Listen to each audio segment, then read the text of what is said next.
नमस्कार, दर्श न्यूज में आप सभी दर्शकों का स्वागत है। मैं प्रीति दयाल आपके साथ।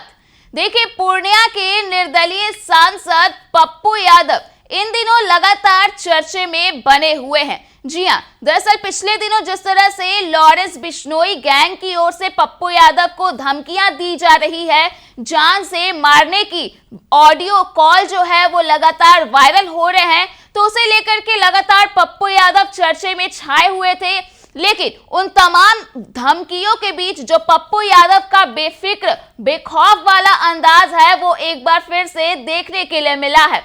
जी हां, बता दें कि तमाम कार्यक्रम से जब पप्पू यादव को फुर्सत मिला है तो वे सीधे सीधे उतर गए हैं वॉलीबॉल के मैदान में, जहां उन्होंने कुछ लोगों के साथ जमकर वॉलीबॉल खेला है। जी हां, तस्वीरों को आप अपने स्क्रीन पर भी देख सकते हैं। इन तस्वीरों को पप्पू यादव ने अपने सोशल मीडिया अकाउंट के जरिए ही शेयर किया है और इन तस्वीरों में देखा जा सकता है कि उन धमकियों से बेफिक्र होकर के, बेखौफ होकर के किस तरह वॉलीबॉल का पप्पू यादव मजे से आनंद ले रहे हैं। तो ये जो तस्वीर आई है ये भी लगातार सोशल मीडिया पर छाई हुई है। वही इस तस्वीर को शेयर करते हुए पप्पू यादव ने अपने अकाउंट पर लिखा कि अपने व्यस्ततम कार्यक्रम के बीच खेलों से जुड़ना मेरे लिए सुकून भरा पल होता है।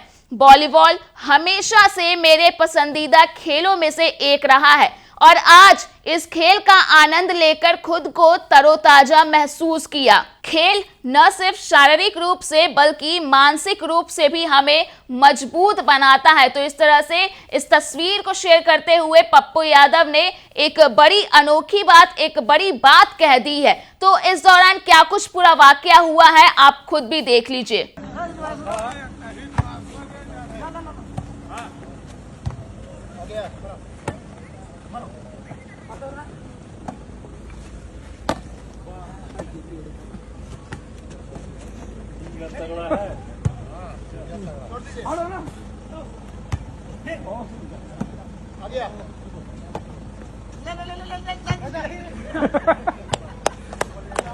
बता दें कि ये पहली बार नहीं है जब पप्पू यादव का इस तरह का अंदाज देखने के लिए मिला है। दरअसल इससे पहले भी कई सारी तस्वीरें आई है पप्पू यादव की, जब वे कभी फुटबॉल के मैदान में उतरकर खिलाड़ियों के साथ फुटबॉल खेलने लगते हैं तो कभी क्रिकेट के मैदान में उतर करके चौके छक्के लगाने लगते हैं। तो कुल मिलाकर देखा जाए तो पूरी तरह के जिस तरह से लॉरेंस बिश्नोई गैंग की ओर से पप्पू यादव को धमकियां दी जा रही है तो उससे पप्पू यादव कहीं ना कहीं उस धमकी को दरकिनार कर दिया है और बेफिक्र होकर के अपने काम में वे लगातार बने हुए हैं। पिछले दिनों भी देखा गया था कि जब फोन कॉल के जरिए धमकी दिया गया था पप्पू यादव को तो उस दौरान उन्होंने केंद्रीय गृह मंत्री से सुरक्षा की मांग की थी और इसके साथ ही साथ डीजीपी से शिकायत भी की थी। लेकिन इसके बाद वे झारखंड में दिखे थे, जहां वे झारखंड के मुख्यमंत्री हेमंत सोरेन के साथ मंच पर मौजूद थे और इस दौरान उन्होंने प्रत्याशियों के लिए चुनाव प्रचार भी किया था। तो कुल मिलाकर देखा जाए तो उन धमकियों से पप्पू यादव कहीं ना कहीं डरे नहीं हैं,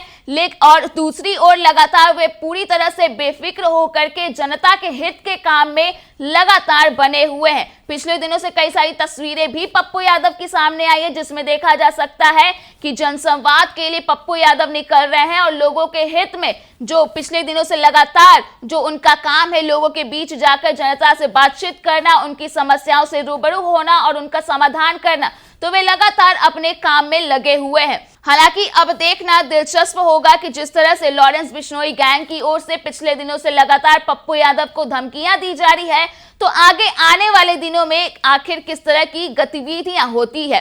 तो फिलहाल के लिए इस खबर में इतना ही। अगर आपने अभी तक हमारे YouTube चैनल को सब्सक्राइब नहीं किया है तो इसे जल्द सब्सक्राइब कर दें। इसके साथ ही अगर ये वीडियो फेसबुक के माध्यम से देख रहे हैं तो पेज को लाइक करना ना भूलें।